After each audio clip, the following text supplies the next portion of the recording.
Thank you for joining the Religion and Public Life program on Rice University's campus this evening. Please allow me to tell you briefly about the RPLP. Our vision is to provide real research tools to think more deeply about and create better policy in response to the most pressing public religious issues that are facing our time. In order to accomplish this vision, we have a three-armed strategy. First, to conduct top-notch research. Second, to train scholars at all stages of careers. And three, to touch communities by offering programs like this about religion in the public sphere. For tonight's program, we've collaborated with Rice's Boniuk Institute for the study and advancement of religious tolerance. The Boniuk Institute aims to understand and promote religious tolerance through innovative methods. We are grateful for their partnership in addressing the stigmas and stereotypes that surround Islam in American public life. My name is Pamela Prickett. I am a postdoctoral fellow in sociology and a research associate with the RPLP program. Now, for any of you who've attended one of our events in the past, you may be wondering, where's Elaine? Well, Dr. Elaine Howard-Eklund, the director of the Religion and Public Life program, is on sabbatical out of the country right now. I am honored to be able to fill in for her tonight. This topic of Islam and public life is deeply important to me. I spent more than 5 years studying an African-American Muslim community in LA for my dissertation research. You don't spend that many years participating in a community, even when you're of a different faith tradition, without becoming personally attached to members. I observed firsthand some of the unique struggles that members faced, including discrimination and barriers to social integration. I look forward to learning tonight with you about ways we can prevent more harm. Before moving to tonight's topic, I would like to introduce our three esteemed panelists. So, farthest from me is Imam Wazir Ali. He's an imam at 2 mosques here in Houston, or Masjid, including Masjid Warithud-Deen Mohammed and Masjid Al-Qur'an. Imam Ali completed an 8-year internship in Islamic sciences and mosque administration. His current religious research focuses on the biography of Prophet Mohammed and the comparison of classical and contemporary Quranic exegesis. Dr. Considine is a lecturer in the Department of Sociology at Rice. He received his PhD from Trinity College, Dublin. As a sociologist, Craig focuses on many topics, including religious pluralism, Muslims in America, and race and ethnic relations. His doctoral dissertation on the experiences of young Pakistani men in Boston and Dublin has been turned into a forthcoming book titled Pakphobia: Islam and Racism in the Pakistani Diaspora. And Hasna Maznavi, is founder and president of the Women's Mosque of America, located in Los Angeles. It is the first women-led Muslim house of worship in the United States. Hasna holds an MFA in film and television production from the USC School of Cinematic Arts. Hasna is also Writers Guild of America comedy writer and director committing to changing the way Muslims are represented in mainstream media. Now, moving to tonight's topic, let me give you a few numbers for some reference. Exact figures on the size and demographic breakdown of the Muslim American population are difficult because we have no official government census count. Best estimates suggest there are between 2 and 6 million Muslims living in the United States. This population is very diverse, with believers of South Asian, Arab, Black, or African American lineage, as well as African immigrants, Southeast Asian immigrants, white converts, and a small but growing population of Latino Muslims. Despite this diversity, though, there is a clear sense that Muslims as a whole in the U.S. face greater discrimination than other faith traditions. According to the Brookings Institution, 61% of Americans, when surveyed last year, had an unfavorable attitude towards Islam. 39% believed that Islam and Western traditions and religious social traditions are incompatible with each other. While the same study found that Americans are generally more accepting of Muslims than the religion of Islam, other surveys paint a darker picture. Harvard political scientist Robert Putnam and his colleagues surveyed more than 3,000 Americans in a representative national sample and found that almost everyone liked mainline Protestants, Jews, and Catholics, and almost everyone surveyed disliked Muslims more than any other group. Well, this may explain why the percent of Muslims who report being discriminated against because of their religion is twice that of other faith traditions. And in studies of Muslim women in particular, the very personal act of wearing a headscarf or hijab has become a public political issue. Women who veil have lower expectations about receiving a job, especially if that job requires interacting with the public. Now, a few stories, or news stories, to give some depth to these numbers. Recently, you probably won't be surprised to hear this, it was suggested that all Muslims should be banned from entering the United States. This, despite the fact that Muslims have been living in this country since the 17th century. More recently, several hundred residents of Covington, Georgia attended a town hall meeting to discuss the building of a mosque in their town. In addition to denouncing Islam for its supposed violence and extremism, other residents who opposed the mosque expressed concerns over noise pollution from the call to prayer and assumptions that Muslim burial practices are somehow less sanitary. Several residents worried about Islam's treatment of women and the spillover effect on local girls. That brings me to the stigmas and stereotypes surrounding gender in Islam. For those of you on Twitter, you may have seen the hashtag #CanYouHearUsNow. This rallying cry developed after Ghazal and Lazier Khan appeared at the Democratic National Convention. Lazier spoke about their Muslim American son who died in Iraq. This moment drew a lot of public attention, not only for Lazier's speech, but also for Ghazal's lack of speech. While Ghazala was not vocal at the convention, she was vocal afterwards, along with many other Muslim American women. On Twitter, they shared about their lives as teachers, athletes, veterans, and public speakers. Because of these stories and countless others, we need to have a conversation about American Muslims. So allow me to explain the flow of tonight's event, please. Each panelist has prepared a few minutes of remarks. I will then direct a few questions to the panel before opening the floor to questions to you, from all of you. At the end, I invite everyone for a reception in the foyer following the event. So I will move over and let Imam Wazir Ali. Good evening, and peace be upon you. We want to thank the Religion and Public Life Forum at Rice University for hosting this important dialogue this evening. I want to begin by asking a simple question. How many of you are from Texas? Oh, almost everybody, great. How many of you are aware of Texas high school football? How many of you have heard of Odessa Permian?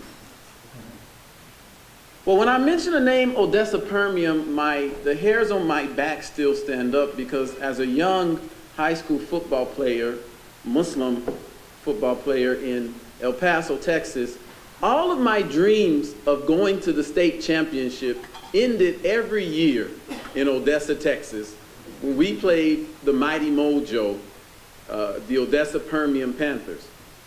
Odessa, when you would go play them in football, they would suit up 100 players, and their jerseys were black. So when you looked at their sideline, all you saw was a sea of black. In the 90s, in 1991, Odessa Permian's football stadium held 32,000 seats for a high school football stadium. I share that with you because I'm an American citizen, born and raised in America. And for my brief introduction, I want to read you some statements from the American Coalition for Good Government. The American Coalition for Good Government was formed in 1997 after an address by an individual who is considered by many the preeminent Islamic scholar of indigenous descent, meaning born in America, Imam Warithud-Deen Mohammed. And it begins with a quote. "This country belongs to me, too. I am one of the owners of the United States of America.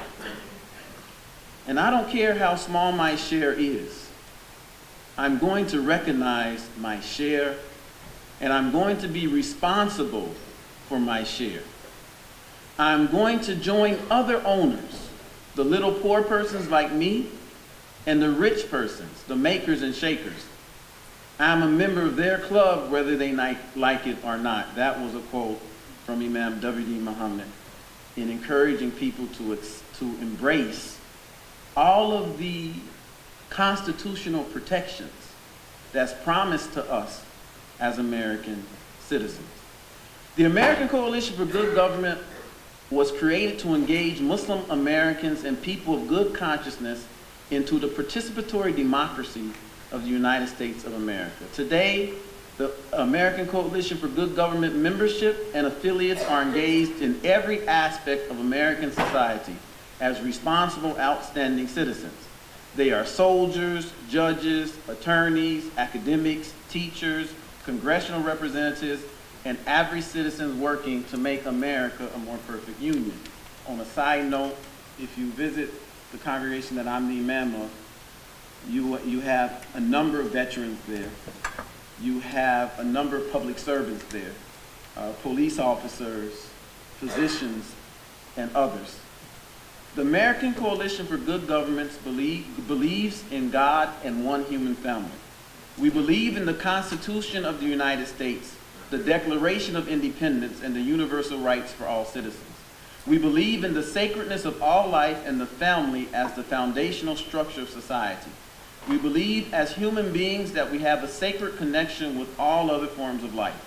We believe all human beings should be afforded education, health care, and a decent place to live in accord with their economic status and the opportunity for business ownership. We believe that a just government should support the human aspirations of its citizens and that it should protect all of the rights, the inalienable human rights of its citizens. We believe in responsible freedoms. The Constitution of the United States guarantees 5 basic freedoms: freedom of religion, freedom of speech, freedom of the press, freedom to assemble, and freedom to petition the government. We believe that every citizen of the United States is responsible for his or her own actions. However, this does not take away from the needs of the young, the elderly, the disabled, the underemployed, and the miseducated. It is the mission of the American Coalition for Good Government to contribute to the political climate for growth in American politics by enhancing leadership to change the circumstances that prevent us from realizing the good life. Our vision is to educate and empower American citizens in our local communities to participate in government. The American Coalition for Good Government believes in a winning spirit, a spirit that is conducive to producing the kind of thinking that will nurture and preserve the human spirit. I started with that because this is one of the main Islamic institutions that's engaging in public life and in public service.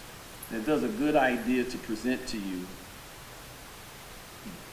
what is being presented by them as guidance to many members of the Muslim American community. Thank you.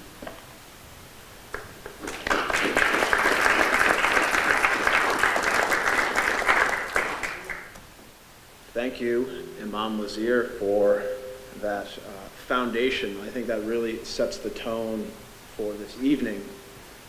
Most of us in here are probably American citizens. This is a country of laws. It's a country of an exceptional constitution, and we can never forget that in theory we are one nation, and we need to start asking ourselves, what kind of nation do we actually want to be? So with that said, I just want to give you a little bit of a background of who I am. You might be wondering why I'm up here.